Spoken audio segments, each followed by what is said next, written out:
नमस्कार दोस्तों, आपका बहुत बहुत स्वागत है हमारे चैनल भगवत गीता ज्ञान में। हमें आशा है आप सब लोग बहुत अच्छे से कुशल होंगे और हमारे चैनल को लाइक कीजिए, शेयर कीजिए और सब्सक्राइब करना बिल्कुल ना भूलें। आज हम बात करने जा रहे हैं महालक्ष्मी व्रत की कथा के बारे में। जैसे कि आप सब लोग जानते हैं, आज महालक्ष्मी जी का व्रत है और हमारे हिंदू धर्म में बहुत सारी औरतें इस व्रत को करती हैं अपने बच्चों के लिए, अपने बच्चों की सुख शांति के लिए, उनकी लंबी उम्र के लिए। तो आज हम इसी कथा के बारे में इस वीडियो में बात करेंगे। वैसे तो महालक्ष्मी व्रत से संबंधित बहुत सारी कथाएं प्रचलित हैं, पर जो सबसे ज़्यादा कथा हमारे हिंदू धर्म में सुनी जाती है उसके बारे में हम आज इस वीडियो में चर्चा करेंगे। तो चलिए शुरू करते हैं महालक्ष्मी व्रत की कथा। एक समय की बात है, एक ब्राह्मण एक राजा के घर में खाना बनाने का काम करता था।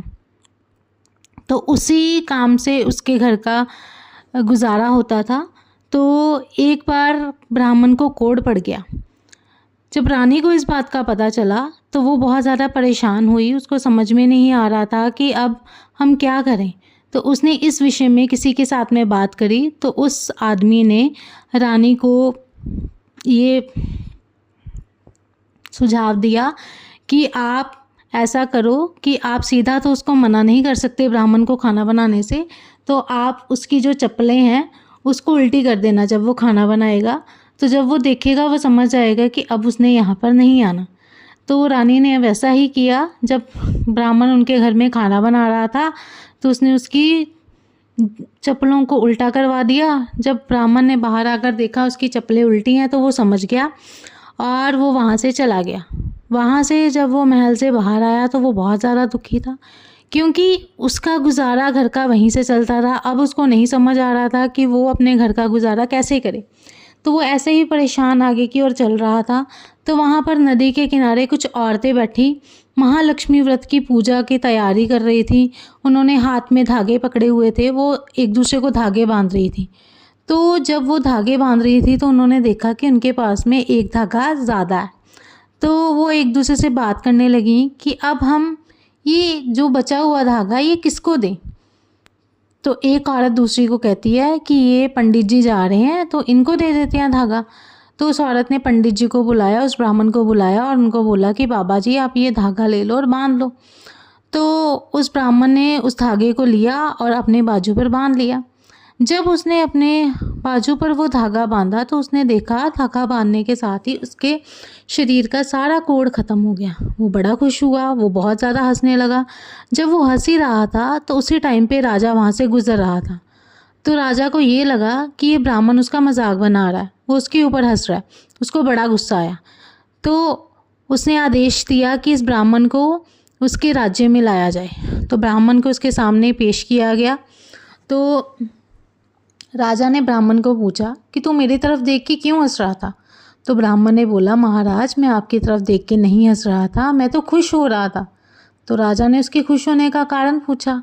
तो उसने बोला, महाराज जब आपने मेरे को यहाँ पे आने से मना कर दिया तो मैं बड़ा परेशान रास्ते में चल रहा था। तो वहाँ पे कुछ औरतें महालक्ष्मी व्रत की पूजा कर रही थी और धागे बांध रही थी। तो उन्होंने एक धागा मुझे दिया और उस धागे में इतनी शक्ति है कि जब मैंने वो धागा बांधा तो मेरे शरीर का सारा कोढ़ ही ख़त्म हो गया और ये जानकर मैं बड़ा खुश हुआ, तो इसलिए मैं हंस रहा था।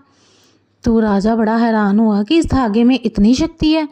तो उसने अपनी रानी से इस बारे में बात की कि ब्राह्मण ने ऐसे ऐसे बताया। तो रानी ने बोला कि हम भी महालक्ष्मी व्रत की कथा करेंगे, हम भी महालक्ष्मी का व्रत करेंगे। तो उसने उससे पूछा कि ये किस तरीके से ये व्रत करते हैं। तो उसने बोला कि चावल और काले चने लेके इस व्रत को किया जाता है। तो रानी ने बोला कि वो तो गरीब लोग ऐसे करते हैं, हम तो अमीर हैं, तो हम काले चने और चावल लेके पूजा नहीं करेंगे, हम गिरियाँ, बादाम, काजू, किशमिश ये लेके इस व्रत की पूजा करेंगे। तो उसके बाद अगले साल जब व्रत आया तो रानी ने उस व्रत को करने के लिए गिरियाँ, बादाम, किशमिश सब लिया और पूजा करनी शुरू करने लगी। जब उसने पूजा करनी शुरू ही की तो उसने देखा कि उसकी जो बादाम किशमिश काजू थे उसमें फुंडियाँ चलने लगी। वो सब कुछ ख़राब हो गया, उसको समझ नहीं आया क्या हुआ, और उसी के साथ ही उनके घर में गरीबी आ गई। उनका सारा परिवार एक दूसरे से अलग हो गया, उनकी बहुएं कहीं और चली गईं, बेटे कहीं और चले गए, सारा परिवार एक दूसरे को देखने को तरस गया और राजा रानी एक तरफ चले गए। अब राजा रानी जब जा रहे थे तो राजा ने रानी से पूछा कि रानी तू मेरा साथ देगी? तो रानी ने बोला हाँ महाराज, मैं आपका साथ क्यों नहीं दूंगी, चाहे गरीबी का समय है बट मैं आपका साथ कभी नहीं छोड़ूंगी। तो राजा ये जान के बड़ा खुश हुआ। अब वो चल रहे थे तो राजा को बहुत ज़्यादा भूख लगी। तो रास्ते में राजा की बहन का घर आया। तो राजा बोला कि हम अपनी बहन से मिलेंगे और उससे कुछ खाने को भी ले लेंगे क्योंकि बहुत भूख लगी है। तो जब राजा अपनी बहन के घर के पास पहुंचा तो उसने अपनी बहन को संदेश भिजवाया कि मैं आया हूँ। तो जब उसकी बहन को संदेश मिला तो उसकी बहन ने पूछा कि मेरा भाई किस हाल में है। तो संदेश देने वाले ने बताया कि आपका भाई तो बहुत बुरी हालत में है। तो उसने बोला कि मेरे भाई को अंदर मत लाना, उसको बाग में बिठाओ क्योंकि अंदर यज्ञ चल रहा है। तो अंदर यज्ञ हुआ तो उसका भाई बाहर बैठ गया बाग में, उसकी प्रतीक्षा करने लगा और अंदर यज्ञ चलता रहा। यज्ञ चला, उसके बाद में खाना वगैरह सभी ने खाया। तो उसकी बहन को याद भूल गया कि मैंने तो अपने भाई को खाना देना है। जब सारा काम हो गया, सभी ने खाना खा लिया, बर्तन साफ़ होने लगे, तब उसको याद आया कि उसने तो अपने भाई को खाना देना था। तो उसने जो बचा हुआ खाना था, रोटी थी, बर्तनों में थोड़ा थोड़ा सब्जी लगी हुई थी, वहीं सारी उसने उसके चपाती के ऊपर लगा के उसको भिजवा दी। जब राजा ने देखा कि चपाती के ऊपर बची हुई सब्जी लगी हुई है तो उसको बड़ा दुख हुआ। उसने अपने मन में सोचा कि मेरा इतना बुरा समय आ गया कि अब मैं ये खाऊंगा। तो उसका खाने को मन नहीं किया तो उसने वो चपाती लेके उसको बांधा और उसको वहाँ ज़मीन में दबा दिया। उसके बाद वो आगे चला। जब वो आगे चला तो उसको प्यास लग गई। वहाँ पे एक कुआं था। तो राजा रानी दोनों ने मिलकर कुएं से पानी निकालने की कोशिश की। जैसे वो रस्सी को नीचे करते पानी और नीचे हो जाता, वो और रस्सी को नीचे करते पानी उससे भी नीचे हो जाता। तो उनको पीने को पानी भी नहीं मिला। राजा और भी ज़्यादा दुखी हो गया कि अब वो क्या करे। फिर वो थोड़ा आगे गए तो वहाँ पे राजा के दोस्त का घर था। तो राजा के दोस्त का घर था तो वहाँ पे वो रुके। तो उसके घर की दीवार पे एक हार टंगा हुआ था। तो जब वो उसके घर में गए तो वो देखा कि वो हार दीवार निकलने लगी। तो जब राजा का दोस्त कमरे में आया तो उसने देखा कि दीवार पे वो हार नहीं है। उसने अपनी पत्नी से कहा तो उसकी पत्नी ने बोला कि तेरे दोस्त ने वो हार चुरा लिया। तो राजा ने मना किया कि नहीं नहीं, मैंने तो हार नहीं चुराया। तो वो कहता है कि यहाँ पे तो दीवार पे ही टंगा हुआ था। तो वो कहता है दीवार निकल गई। तो दोस्त कहता है दीवार कैसे निकल सकती है। तो इस तरह से उनके ऊपर इल्ज़ाम लग गया इस चीज़ का। वो वहाँ से भी निकले। अब राजा बहुत ज़्यादा दुखी था कि उनका समय तो बहुत ज़्यादा ख़राब चल रहा है। फिर वो थोड़ा सा आगे और गए। अब राजा का भूख से बुरा हाल था। तो वहाँ पे नदी थी, नदी में मछलियाँ थी। तो राजा ने मछलियों को पकड़ के उसने मछलियाँ अपनी पत्नी को दी और बोला कि तू इसको भून, मैं नमक लेके आया। तो जब रानी ने मछली को भूना, जब वो मछली को भूनती तो भूनने के बाद में वो मछली खुद ब खुद पानी में चली जाती। फिर वो दूसरी मछली को उसने भूना, फिर वो पानी में चली गई। ऐसे ऐसे करके सारी मछलियाँ पार वो भूनती और वो पानी में चली जाती। तो सारी मछलियाँ पानी में जा चुकी थी। अब रानी ने सोचा कि जब राजा आएगा तो राजा ने ये सोचना है कि शायद मैंने सारी मछलियाँ खा ली हैं, मैंने अपना पेट भर लिया और राजा भूखा रह जाएगा। तो उसको समझ नहीं आया कि मैं राजा को कैसे समझाऊं। राजा वहाँ पे आया तो उसने राजा को बोला कि इस तरीके से मैं मछलियाँ भून रही थी तो वो पानी में अपने आप जाने लगी। तो राजा कहा ऐसे थोड़ी होता है, तूने सारी मछलियाँ खाई हैं। तो रानी ने बहुत समझाने की कोशिश की, राजा नहीं माना। तो फिर रानी ने सोचा कि अब राजा को मनाने का कोई फ़ायदा तो है नहीं क्योंकि इसने मानना नहीं है। तो कहते चलो ठीक है, अब ठीक कह रहे हो, जो भी कह रहे हो। तो इतना कहने के बाद में राजा रानी से गुस्सा हो गया। तो वो रानी को बोलता आज से तू मेरी रानी नहीं, मैं तेरा राजा नहीं, तो अपने रास्ते चल, मैं अपने रास्ते चलता हूँ। इतना कहने के बाद राजा अपने रास्ते चला गया और रानी अपने रास्ते चली गई। तो रानी जब आगे गई तो वहाँ पे एक साधु की कुटिया थी। तो साधु कुटिया में था नहीं, साधु भिक्षा लेने गया हुआ था। तो रानी ने क्या किया, कुटिया का दरवाज़ा बंद कर लिया अंदर से। जब साधु आया तो उसने देखा उसकी कुटिया का दरवाज़ा बंद है, तो वो बड़ा हैरान हुआ कि मेरी कुटिया का दरवाज़ा किसने बंद किया, मेरी कुटिया में कौन है। तो उसने दरवाज़ा खटखटाया। जब उसने दरवाज़ा खटखटाया तो अंदर से रानी की आवाज़ आई कि मैं दरवाज़ा तभी खोलूँगी अगर तू मेरे को वचन देगा कि तू मेरे धर्म का बाप बनेगा और मैं तेरे धर्म की बेटी बनूँगी। तो साधु ने उसको वचन दे दिया। फिर रानी ने दरवाज़ा खोल दिया और वो दोनों पिता और बेटी की तरह रहने लगे। इतना होने के बाद में राजा जो था वो अपने राज्य में रहने लगा और उसने जब अगले साल महालक्ष्मी का व्रत आया तो उसने ढिंढोरा पिटवाया कि महालक्ष्मी व्रत की कथा उसको कौन सुनाएगा, क्योंकि उसका समय बहुत ज़्यादा ख़राब चल रहा था। उसको पता था कि उससे कोई गलती हुई है और वो उस गलती को सुधारना चाहता, तो इसलिए उसने सोचा कि मैं महालक्ष्मी व्रत करूँगा।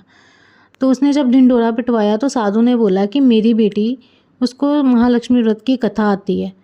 तो राजा ने बोला कि उसको मेरे समक्ष लाओ, बट साधु ने बोला कि मेरी बेटी किसी पराये पुरुष के सामने नहीं जाती।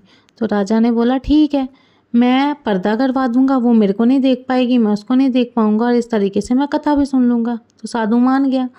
तो इस तरीके से साधु अपनी बेटी को लेके आया, बीच में पर्दा हुआ और रानी ही थी जो साधु की बेटी बनी थी, तो उसने कथा सुनानी शुरू की। जब कथा पूरी हुई तो बीच में से पर्दा अपने आप हट गया। ये है महालक्ष्मी की कृपा। महालक्ष्मी की कृपा से पर्दा हट गया और राजा और रानी ने एक दूसरे को देखा और राजा ने पहचान लिया कि ये तो मेरी ही रानी है। तो इतना देखते ही राजा ने साधु को बोला कि आप अपनी बेटी का ब्याह मेरे से कर दो। तो साधु मान गया और उन दोनों की शादी हो गई। शादी होने के बाद साधु ने बोला कि अब आप लोग अपने घर में रहो, मैं जा रहा हूँ।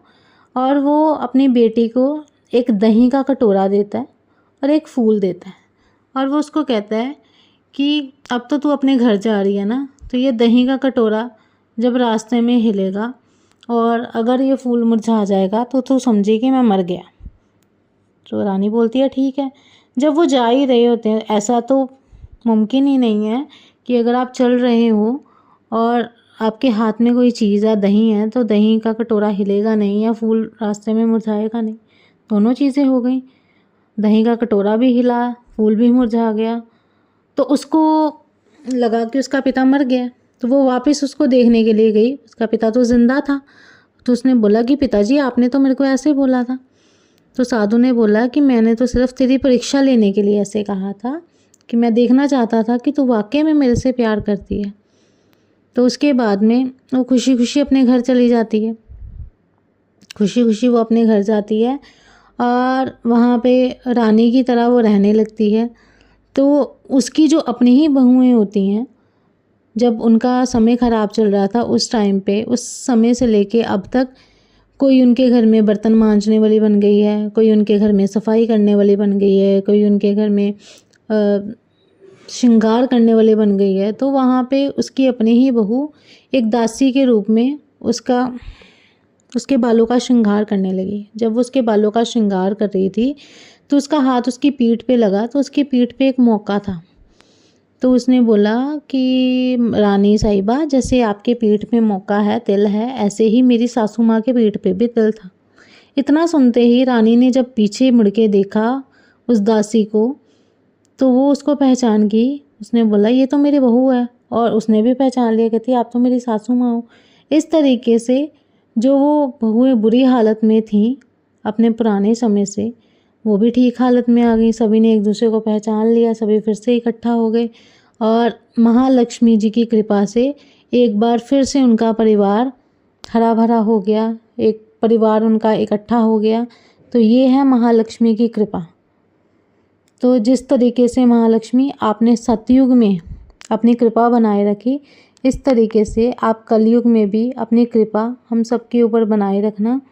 सभी का परिवार खुशहाल रहे, सभी के परिवार में खुशहाली बनी रहे, सभी एक साथ रहें, यही आपसे हमारी विनती है, हमारी इस कथा को स्वीकार करना। अगर आपको हमारी कथा पसंद आए तो हमारे चैनल को लाइक, शेयर और सब्सक्राइब ज़रूर कीजिए। बहुत बहुत धन्यवाद। जय लक्ष्मी माँ।